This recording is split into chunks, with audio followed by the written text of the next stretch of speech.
قوم لوط جنہوں نے ایسی برائی کو ایجاد کیا جو ان سے پہلے دنیا میں کسی قوم نے نہ کیا تھا، ایسی بدکاری جس کی مثال تاریخ میں کہیں نہیں ملتی۔ اس قوم نے ایسا کیا کام کیا تھا اور ان کا کیا انجام ہوا؟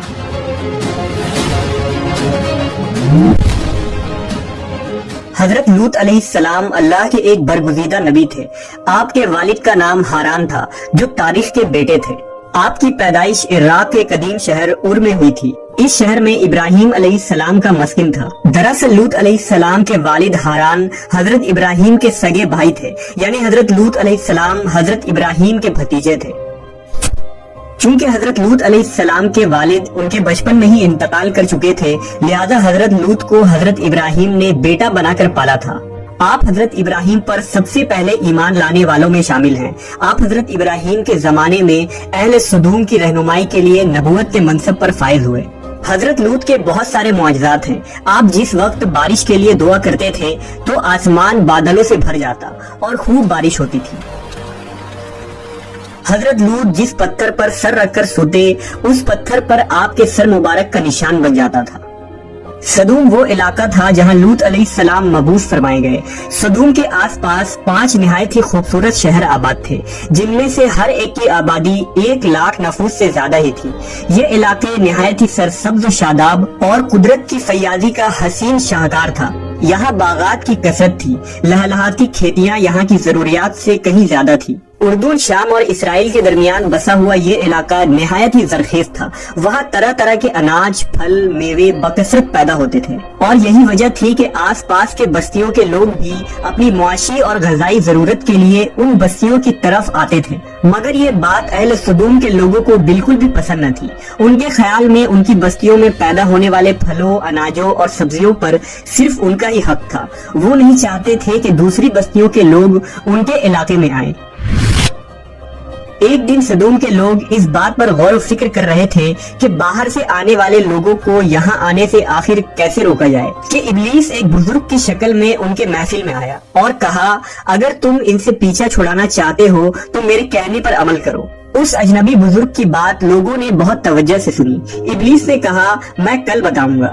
دوسرے دن ابلیس ایک خوبصورت جوان لڑکے کی بھیس میں آیا اور انہیں اپنی عورتوں کے بجائے مردوں کے ساتھ فعل بد کرنا سکھایا۔ ابلیس نے کہا کہ اگر تم ان بستیوں کے لوگوں سے نجات چاہتے ہو جو تمہاری بستی میں آ جاتے ہیں تو ایسا کرو کہ جب بھی کوئی شخص تمہارے علاقے میں آئے تو تم لوگ زبردستی اس کے ساتھ اپنی خواہش پوری کرو۔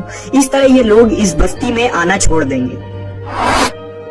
اپنی نفسانی خواہشات کے لیے مردوں سے بدفعلی اس قوم کا دستور بن گیا تھا۔ یہاں بے حیائی عام ہو گئی تھی۔ حکمراں، سردار، رؤسا، ہر طبقے میں گھر گھر یہ عمل پھیل گئی تھی۔ بھری محفل میں یہ لوگ اس فحاشی کے کام کو کر کے خوش ہوتے تھے۔ کوئی بھی محفل اس کام کے بغیر ادھوری سمجھی جاتی تھی۔ خاص کر مسافروں میں سے کوئی خوبصورت لڑکا ہوتا تو یہ لوگ اسے اپنا شکار بنا لیتے۔ تلمود میں لکھا ہے کہ اہل سدوم اپنی روزمرہ کی زندگی میں سخت، ظالم، دھوکے باز اور بد معاملہ تھے۔ کوئی مسافر ان کے علاقے سے بخیریت نہ گزر سکتا تھا۔ کوئی غریب ان کی بستیوں سے روٹی کا ایک ٹکڑا نہ پا سکتا تھا۔ بارہا ایسا ہوتا تھا کہ باہر کا آدمی ان کے علاقے میں پہنچ کر فاقوں سے مر جاتا اور یہ اس کے کپڑے اتار کر اس کی لاش کو برہنہ دفن کر دیتے۔ اپنی وادی کو انہوں نے ایک باغ بنا رکھا تھا جس کا سلسلہ میلوں تک پھیلا ہوا تھا۔ اس باغ میں وہ انتہائی بے حیائی کے ساتھ اعلانیہ بدکاریاں کرتے تھے۔ حضرت لوط علیہ السلام نے انہیں توحید کی دعوت دی اور بدکاری کے اس گھنونے عمل سے توبہ کرنے کا حکم دیا۔ حضرت لوط نے کہا، تم بے حیائی کیوں کرتے ہو؟ کیا تم عورتوں کو چھوڑ کر لذت حاصل کرنے کے لیے مرد کی طرف مائل ہوتے ہو؟ حقیقت یہ ہے کہ تم احمق لوگ ہو۔ حضرت لوط اہل سدوم کو دن رات واعظ و نصیحت کیا کرتے، لیکن قوم پر اس کا کوئی اثر نہ ہوا، بلکہ وہ بہت فخریہ انداز میں یہ کام کرتے تھے۔ انہیں حضرت لوط کا سمجھانا بھی برا لگتا تھا، لہٰذا انہوں نے صاف صاف کہہ دیا کہ اگر تم ہمیں اسی طرح برا کہتے رہے اور ہمارے کاموں میں مداخلت کرتے رہے تو ہم تمہیں اپنے شہر سے نکال دیں گے۔ حضرت لوط نے نصیحت و تبلیغ کا سلسلہ جاری رکھا، لہذا ایک دن اہل سدوم نے خود ہی عذاب الہی کا مطالبہ کر دیا۔ اللہ تعالیٰ نے اب تک ان کے اس بدترین فحاشی اور بدکاری کے باوجود ڈھیل دے رکھی تھی، لیکن جب انہوں نے حضرت لوط سے ایک دن کہا کہ اگر تم سچے ہو تو ہم پر عذاب لے آؤ، لہذا ان پر عذاب الہی کا فیصلہ ہو گیا۔ اللہ نے اپنے خاص فرشتوں کو دنیا کی طرف روانہ کر دیا۔ یہ فرشتے دراصل حضرت جبرائیل، میکائیل اور اسرافیل علیہ السلام تھے۔ پھر یہ فرشتے حضرت لوط علیہ السلام کے گھر تشریف لے آئے۔ حضرت لوط نے جب ان خوبصورت نوعمر لڑکوں کو دیکھا تو سخت گھبراہٹ اور پریشانی میں مبتلا ہو گئے۔ انہیں یہ خطرہ محسوس ہوا کہ اگر ان کے قوم کے لوگوں نے انہیں دیکھ لیا تو نہ جانے وہ ان کے ساتھ کیا سلوک کریں گے۔ حضرت لوط کی بیوی کا نام وائلہ تھا، اس نے آپ پر ایمان نہ لایا تھا اور وہ دراصل منافقہ تھی، وہ کافروں کے ساتھ تھی، لہذا اس نے جا کر اہل سدوم کو یہ خبر دے دی کہ لوط کے گھر نوجوان لڑکے مہمان ٹھہرے ہوئے ہیں۔ یہ سن کر بستی والے دوڑتے ہوئے حضرت لوط کے گھر پہنچے۔ حضرت لوط نے کہا، اے قوم، یہ جو میری قوم کی لڑکیاں ہیں یہ تمہارے لیے جائز اور پاک ہیں، اللہ سے ڈرو اور مجھے میرے مہمانوں کے سامنے رسوا نہ کرو، کیا تم میں سے کوئی بھی شائستہ آدمی نہیں؟ حضرت لوط کی بات سن کر وہ لوگ بولے، تم بخوبی واقف ہو کہ ہمیں تمہاری بیٹیوں سے کوئی حاجت نہیں اور جو ہماری اصل چاہت ہے اس سے تم بخوبی واقف ہو۔ قوم لوط کے اس بے شرمانہ جواب سے اندازہ لگایا جا سکتا ہے کہ وہ فعل بد میں کس حد تک مبتلا ہو چکے تھے۔ جب حضرت لوط علیہ السلام کی قوم ان کے گھر کی طرف دوڑتی ہوئی آئی تو حضرت لوط نے گھر کے دروازے بند کر دیے اور ان نوجوانوں کو ایک کمرے میں چھپا دیا۔ اس بدکار لوگوں نے آپ کے گھر کا گھیراؤ کیا ہوا تھا اور ان میں سے کچھ گھر کے دیوار پر بھی چڑھنے کی کوشش کر رہے تھے۔ حضرت لوط اپنے مہمانوں کی عزت کے خیال سے بہت زیادہ گھبرائے ہوئے تھے۔ فرشتے یہ سب منظر دیکھ رہے تھے۔ جب انہوں نے حضرت لوط علیہ السلام کی بے بسی اور پریشانی کا یہ عالم دیکھا تو حقیقت سے پردہ اٹھاتے ہوئے یوں فرمایا، اے لوط، ہم تمہارے رب کے بھیجے ہوئے فرشتے ہیں، یہ لوگ ہرگز تم تک نہیں پہنچ سکیں گے، ابھی کچھ رات باقی ہے تو اپنے گھر والوں کو لے کر چل دو اور تم میں سے کوئی شخص پیچھے مڑ کر نہ دیکھے۔ اہل سدوم حضرت لوط کے گھر کا دروازہ توڑنے پر بضد تھے، لہذا حضرت جبرائیل علیہ السلام نے گھر سے باہر نکل کر اپنے پر کا ایک کونا انہیں مارا، جس سے ان سب کی آنکھوں کے ڈھیلے باہر نکل آئے اور بصارت زائل ہو گئی۔ یہ خاص عذاب ان لوگوں کو پہنچا جو حضرت لوط کے پاس بد نیتی سے آئے تھے۔ حضرت لوط علیہ السلام حقیقت حال جان کر مطمئن ہو گئے اور اپنے گھر والوں کے ساتھ رات ہی کو نکل کھڑے ہوئے۔ بیوی بھی ان کے ساتھ تھی، لیکن کچھ دور جا کر وہ واپس اپنے قوم کی طرف پلٹ گئی اور قوم کے ساتھ جہنم رسید ہو گئی۔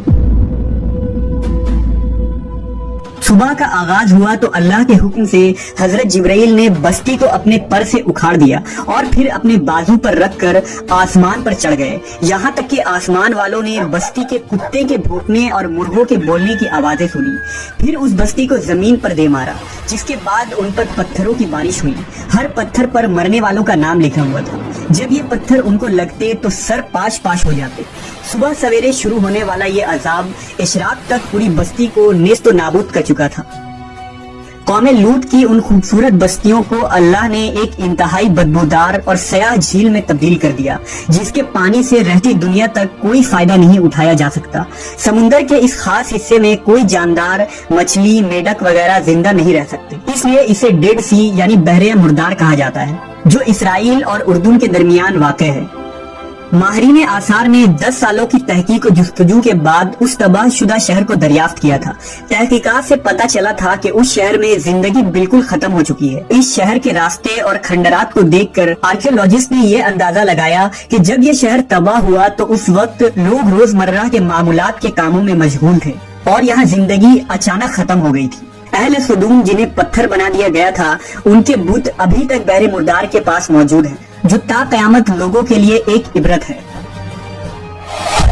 آج یورپی ممالک میں انسانی آزادی کے نام پر اس بدکاری کی اجازت دی جاتی ہے اور اس فحش عمل کو فخر سمجھا جاتا ہے، مگر حقیقت یہ ہے کہ ہم جنس پرستی بالکل فطرت کے خلاف ہے، جس سے انسانی معاشرہ تباہ و برباد ہو جاتا ہے۔ روایتوں کے مطابق ایک مرتبہ حضرت سلیمان علیہ السلام نے شیطان سے پوچھا کہ اللہ کے نزدیک سب سے بدترین عمل کیا ہے؟ ابلیس بولا، جب مرد مرد سے بدفعلی کرے اور عورت عورت سے خواہش پوری کرے۔ حضرت ابن عباس سے روایت ہے کہ رسول اللہ صلی اللہ علیہ وسلم نے فرمایا کہ اس شخص پر اللہ پاک کی لعنت ہو جو قوم لوط والا عمل کرے۔